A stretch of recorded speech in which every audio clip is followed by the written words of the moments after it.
बुद्धिमान माँ बेवकूफ़ बेटा। एक गांव में एक औरत और उसका बेटा धीरू रहता था। माँ जितनी बुद्धिमान थी, धीरू उतना ही नासमझ।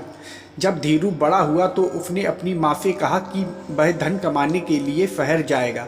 पहले तो धीरू की माँ ने उसे समझाया, पर जब वह ना माना तो एक दिन माँ ने रास्ते के लिए कुछ पूड़ियाँ बांधकर उसे शहर को भेज दिया। गांव से काफ़ी दूर निकलने के बाद जब धीरू थक गया तो उसने एक पेड़ के नीचे बैठकर पूड़ियाँ खाना शुरू किया। उसे पूड़ी खाता देख एक कुत्ता उसके पास आया और बड़ी याचना की दृष्टि से उसकी ओर देखने लगा। धीरू ने अपनी पूड़ियों में से एक पूड़ी कुत्ते को दे दी। बड़े दिनों से भूखे कुत्ते को जब एक पूड़ी मिली तो उसने धीरू की मदद करने की सोची। कुत्ता भागता हुआ एक गुफा के पास गया और वहां पर गिरे एक सेठ का बैग उठाकर धीरू के पास आया। धीरू ने जब बैग खोलकर देखा तो उसमें सोना भरा हुआ था।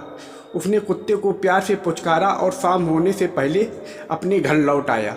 धीरू ने सोने से भरा बैग अपनी माँ को दिया और सारी बात बता दी। इतना सोना देखकर माँ चकित रह गई। माँ ने धीरू को हाथ पैर धोने को कहा और अपना बाजार जाकर 8 आने की मिठाइयाँ ले आई। बाजार से लाई मिठाइयों को माँ ने घर की छत और आंगन में फैला दिया। जब धीरू लौटा तो उसने कहा, देखो बेटा, आज का दिन कितना शुभ है। सुबह तुम्हें सोना मिला, अब आसमान से मिठाइयाँ बरस रही हैं। धीरू खुशी खुशी आंगन और छत में दौड़ दौड़ कर मिठाइयाँ खाने लगा। माँ ने कुछ सोना बेचकर अपने लिए और अपने बेटे के लिए कुछ नए कपड़े भी सिलवाए। सोना मिलने से घर की तंगी में सुधार हुआ, पर माँ अपने बेटे की नासमझी से अब तक परेशान थी। एक दिन धीरू अपनी माँ के पास आया और बोला, माँ मुझे 4 पैसे दे दो। माँ ने पूछा कि वह इन पैसों का क्या करेगा, तो वह बोला, 1 पैसे से वह पान के पत्ते खरीदेगा, 1 पैसे से वह पान की सुपारी खरीदेगा, 1 की वह मिठाइयाँ खाएगा और बचा 1 पैसा वह भैंसिया को देगा। माँ ने बिना बहस किए बेटे को 4 पैसे दिए। धीरू 4 पैसे लेकर पटवारी की दुकान पर गया और बोला, अरे ओ काका पटवारी काकू, क्या तुम्हारे पास बढ़िया पान है? पटवारी बोला, हाँ बनारसी है, बहुत बढ़िया पान है। मैं किसी के हाथ तुम्हारे पास भिजवा दूंगा, बताओ कितने पान लगा दूं? पूरे 150 पान बना देना, धीरू ने कहा। इसके बाद धीरू मिठाई वाले की दुकान पर गया और बोला, मिठाई वाले, क्या तुम्हारी मिठाइयाँ तैयार हैं? हाँ हाँ साहब, कितने किलो तौल दूँ? मिठाई वाले ने पूछा। 2-3 मन तोल कर रख दो, आते हुए लेता हूँ, कहता हुआ धीरू आगे बढ़ गया। उसके बाद उसने पूरी रात बैस्या के साथ गुजारी। रात गुजारने के बाद जब वह बैस्या को 1 पैसा देने लगा तो वह बिफर पड़ी। दोनों के बीच जोर जोर से झगड़ा होने लगा। पूरी रात मेरे साथ गुजारने के बाद तू मुझे 1 पैसा दे रहा है, कहते हुए वह धीरू को अपने जूतों से पीटने लगी। बैस्या ने उसका जाकट छीना और धक्के मारते हुए बाहर निकाला। बैस्या के यहाँ से धीरू मिठाई वाले की दुकान पर गया। मिठाई वाले के वहाँ जाकर चिल्लाया, अरे ओ मिठाई वाले, क्या मिठाई तैयार है? मिठाई वाला बाहर निकलते हुए कहने लगा, हाँ सर बिल्कुल तैयार है, बताइए कितनी मिठाई तोल दूँ?